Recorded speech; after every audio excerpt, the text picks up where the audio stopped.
Halo sahabatku, sahabat yang paham yang saya banggakan, senang bisa bertemu dengan kalian semua. Di sesi kali ini kita akan belajar tentang penggunaan turunan fungsi aljabar untuk menentukan interval fungsi naik atau turun pada sebuah kurva.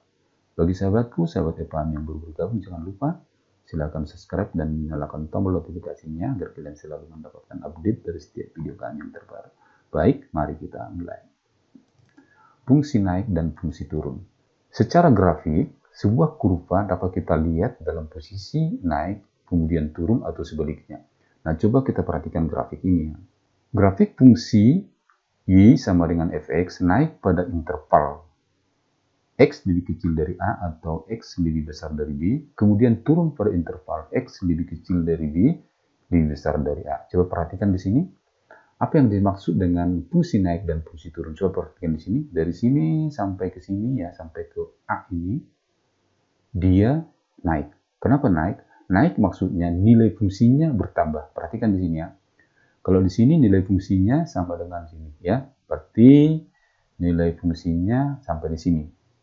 Nah, kemudian kalau di sini nilai fungsinya berarti y-nya lebih tinggi ya. Lebih tinggi di sini lebih rendah, nilai y-nya lebih rendah daripada di sini. Artinya ada kenaikan. Maka disebutlah dari sini ke sini fungsi itu naik.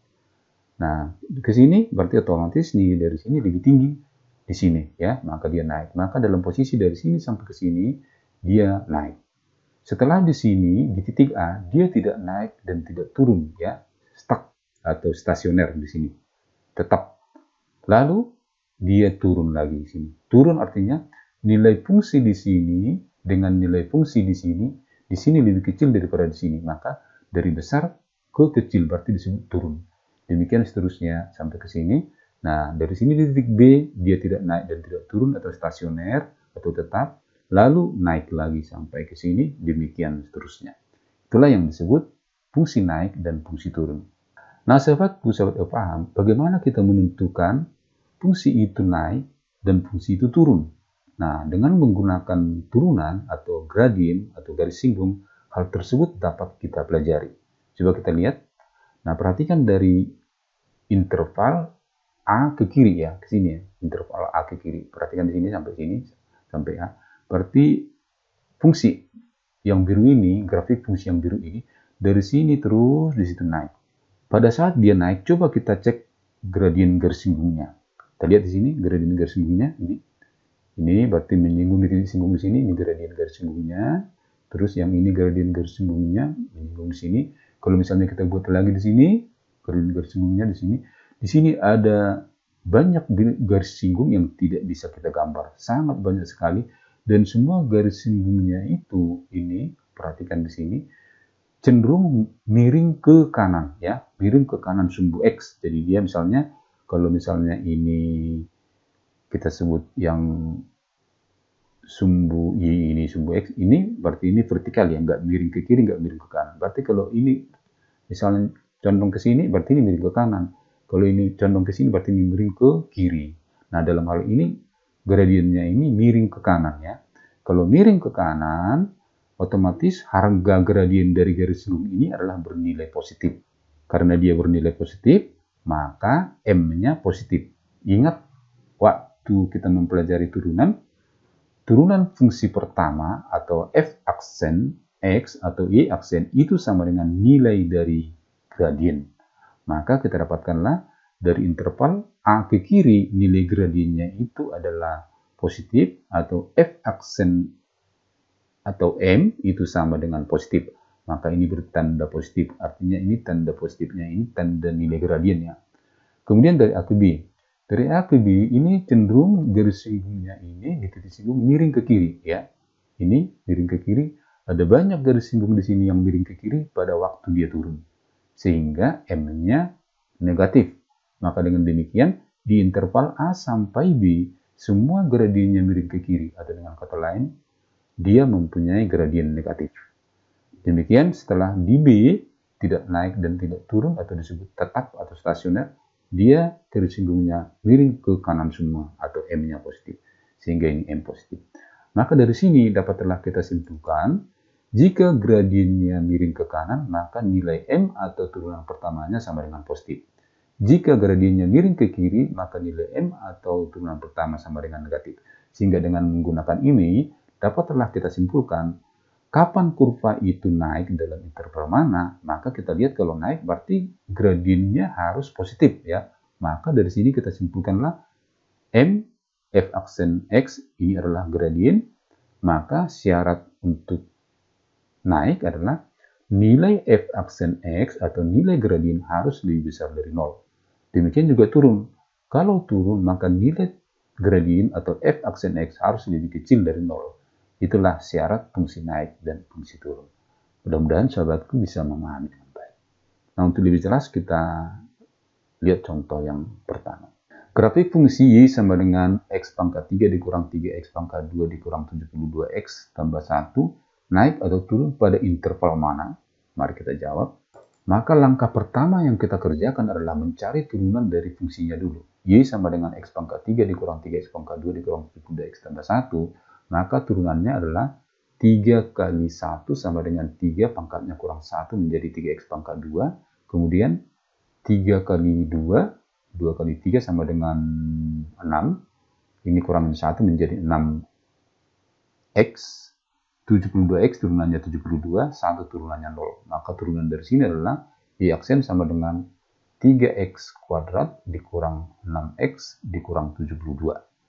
Inilah nilai dari turunan pertama dari fungsi ini.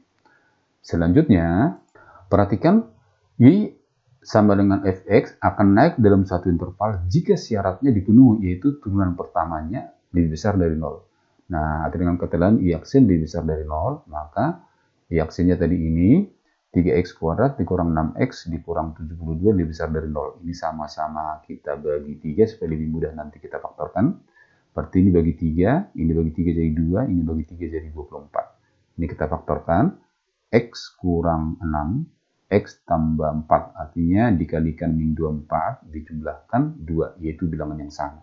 Maka bilangannya adalah min 4 dan 4. Maka dari sini kita dapatkanlah X-nya 6. Atau X-nya min 4. Nah, selanjutnya, sahabatku, untuk menentukan daerah yang bergradien negatif dan positif, kita tidak boleh menguji ke batasnya, misalnya ke min 4 dan ke 6. Ya. Nanti setiap batas itu tidak menjadi titik uji. Karena kalau kita isi, nanti titik ujinya min 4 atau 6, itu pasti nilainya 0. Ya. Sekali lagi, jangan lupa. Nah, sekarang kita belajar untuk membuat daerah interval. Nah, perhatikan. Dari min 4 sampai 6, penulisan intervalnya berarti X lebih kecil 6, lebih besar min 4. Sedangkan yang ke sini, X lebih kecil min 4. Sedangkan dari sini, lebih besar dari 6 ya. X lebih besar dari 6. Sahabatku, tadi di sini ditanya interval fungsi naik atau turun. Sekarang marilah kita jawab. Jadi, fungsi Y sama dengan Fx akan naik pada interval di mana fungsi itu bergradien positif, yaitu di kiri dan di kanan. Maka intervalnya ini adalah X lebih kecil dari min 4 atau X lebih besar dari 6. Di mana turun, yaitu saat gradiennya negatif, yaitu pada interval dari min 4 sampai 6. Kita tulis intervalnya X lebih kecil dari 6, lebih besar dari min 4. Mudah-mudahan contoh 1 dapat dipelajari. Kita lihat contoh yang kedua. Agar grafik fungsi Y sama dengan X pangkat 3 kurang 3X pangkat 2 kurang X hanya naik pada interval X lebih kecil min 2 atau X lebih besar dari 4, tentukanlah nilai A. Mari kita jawab. Pertama, kita cari nilai turunan dari sini ya. Y sama dengan X pangkat 3 dikurang 3X kuadrat kurang AX. Turunan dari sini berarti 3 kali 1, pangkatnya kurang 1 menjadi 3X pangkat 2. Ini min 3 kali 2 min 6, pangkatnya kurang 1, 1 menjadi min 6X. Ini turunannya adalah A. Sehingga turunan dari sini adalah Y aksen sama dengan 3X kuadrat dikurang 6X dikurang A. Selanjutnya, karena ini adalah batas-batas dari gradien, di mana untuk min 2 itu gradiennya 0, untuk X4 itu gradiennya 0. Seperti di sini 0, di sini nilai gradiennya 0. Ke kiri positif, ke tengah negatif, ke kanan positif. Itu adalah pembatasnya. Nah, maka dalam hal ini, karena di sini adalah ketentuan naik dan turunnya, maka 4 dan min 2 itu adalah pembatas. Sehingga min 4 dan 2 itu adalah pembatas, maka tentu itu adalah faktor dari persamaan ini ya. Maka kita buatlah sekarang suatu persamaan yang analog dengan ini, yaitu 3 dikali faktor-faktor yang tadi, yaitu yang memuat 4 dan min 2. Maka supaya hasilnya 4, maka faktornya X min 4. Supaya hasilnya faktornya X tambah 2. Lalu ini kita kalikan ya. X kuadrat tambah 2X min 4X min 8. Ini tadi tambah 2X min 4X menjadi min 2X. Sehingga hasil dari sini adalah 3 kali X kuadrat dikurang 2X dikurang 8. Lalu 3 kita kalikan ke dalam kurung ya.